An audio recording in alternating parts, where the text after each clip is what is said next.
Muchísimas gracias por seguir con nosotros. Este programa está que echa candela, sin duda alguna, con los temas que hemos ventilado hoy, imperdible en cada una de sus partes. Vamos a recibir a nuestro próximo invitado, querido amigo mío de hace mucho tiempo, integrante de la gerencia de PDVSA, de aquella PDVSA de la meritocracia, luchador por la meritocracia, ergo entonces perseguido político del chavomadurismo.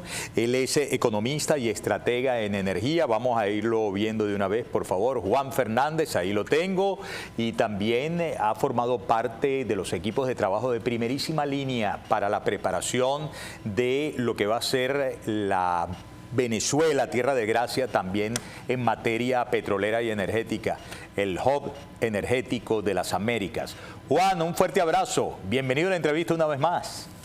Muchas gracias, Miguel. Y bueno, la verdad que has hecho una presentación extensa y tú sabes que todo lo que nosotros queremos hacer es que en Venezuela haya un cambio y que prontamente podamos hacer que este país nuestro despegue hacia un mejor futuro.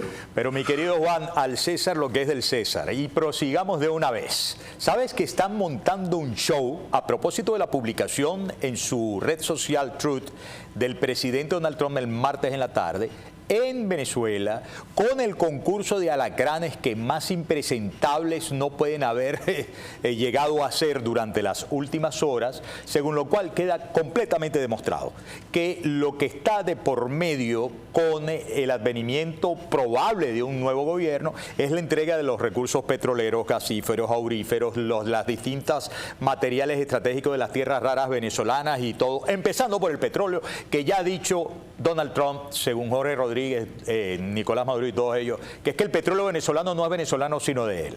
Y te queremos escuchar reaccionar a todo esto.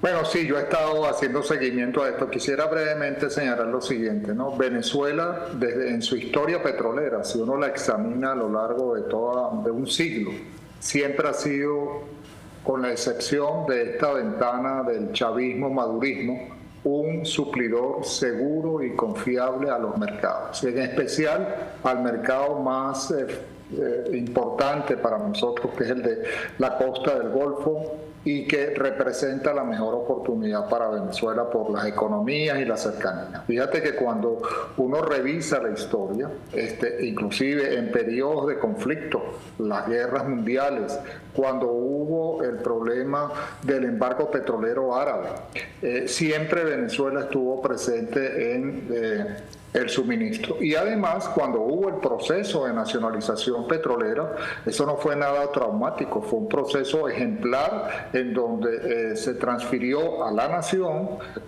las concesiones petroleras que tenían las empresas internacionales, entre ellos empresas americanas, y ahí realmente fue un ejemplo de cómo hacer las cosas. Obviamente, cuando llega el régimen chavista, entonces aquella cantaleta que todos veíamos del expropiese, bueno, fue una de las razones por las cuales empresas norteamericanas, y no solamente empresas de aquí, sino de muchas partes del mundo, fueron expropiadas de sus negocios en Venezuela por disputas con el régimen. Y entonces ellas fueron a lo que se conoce como el CIADI, que es un organismo del Banco Mundial para los procesos de arbitraje cuando las disputas te afectan económicamente, y esos juicios que se llevaron allí le dieron la razón a las empresas, y la República tenía que compensarlos económicamente. Entonces se expropiaron, les salió una sentencia que tenían que compensar económicamente a las empresas, y ninguna de las dos cosas ha hecho ni Maduro ni obviamente el difunto Chávez, ¿no? Entonces, ¿esto qué derivó? En que, bueno, la industria petrolera venezolana, que tiene una riqueza inmensa en cuanto a reservas, y que invirtieron estas compañías cantidades importantes para desarrollo de proyectos en la faja del Orinoco, pues se vieron afectadas. En mi modo de entender lo que dice el presidente Trump es que este régimen no respeta la inversión, no respeta las decisiones internacionales, y por tanto hoy, fíjate lo que tenemos por delante, Miguel Ángel.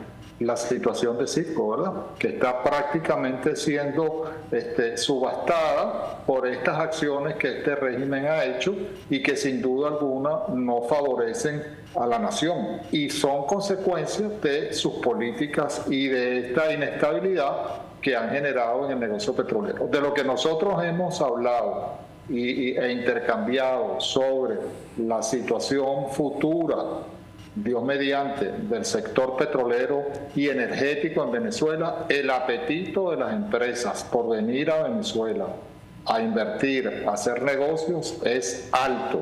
Y lo que se requiere, obviamente, son condiciones de un país serio que respete la separación de los poderes, que haga atractiva con condiciones fiscales competitivas a Venezuela y volverán.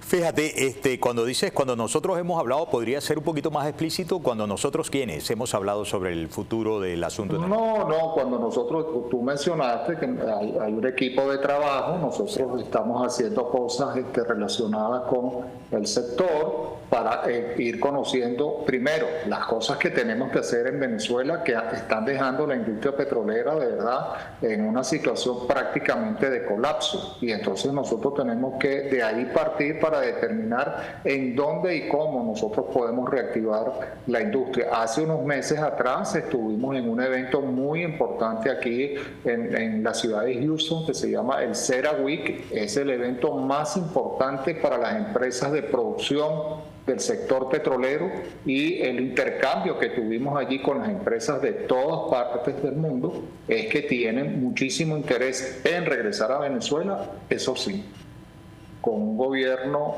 serio, con unas condiciones como te mencioné, y obviamente eso ya está dado con la decisión que tomaron los venezolanos o que tomamos los venezolanos el año pasado con elegir presidente a Edmundo González Urrutia y con el liderazgo indiscutible de María Corina Machado.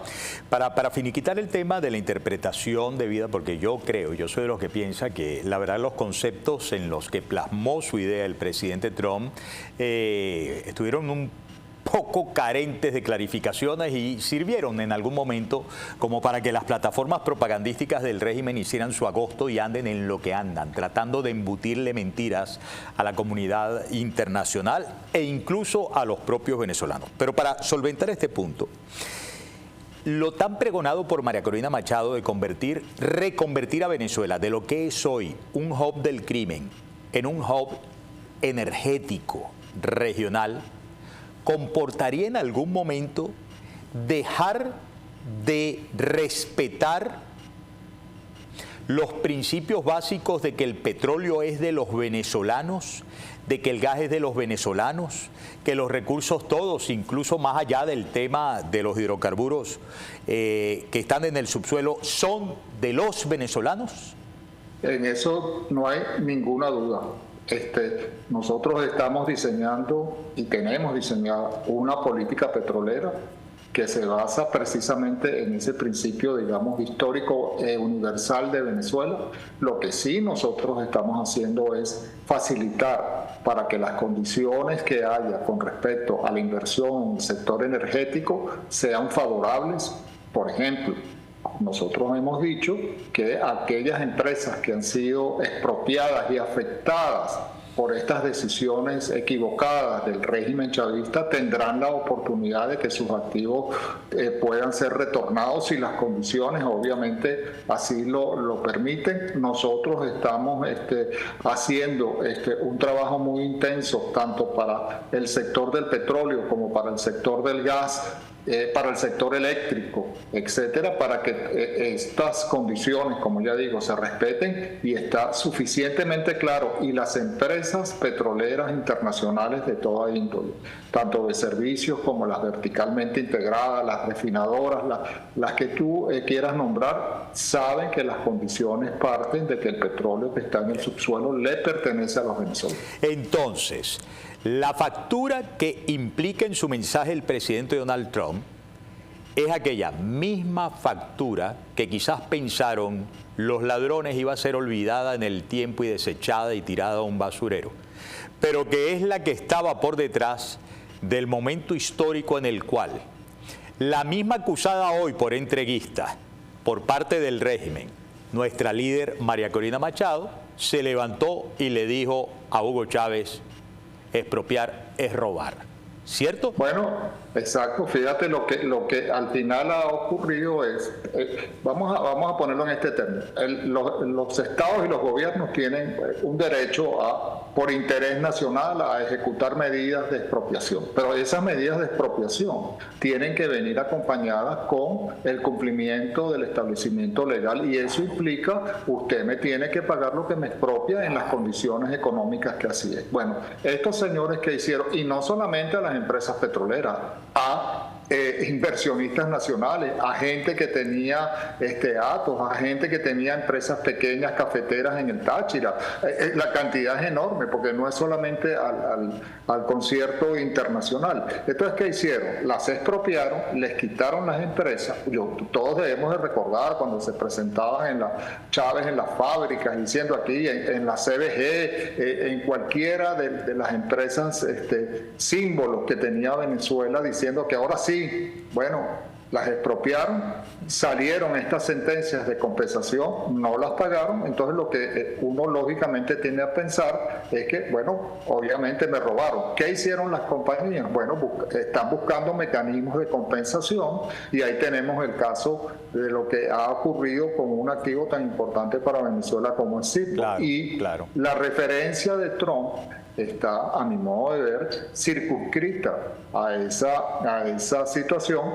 Fíjense, por ejemplo, ConocoPhillips está demandando una compensación otorgada por un tribunal de arbitraje de más de 11.000 millones de dólares.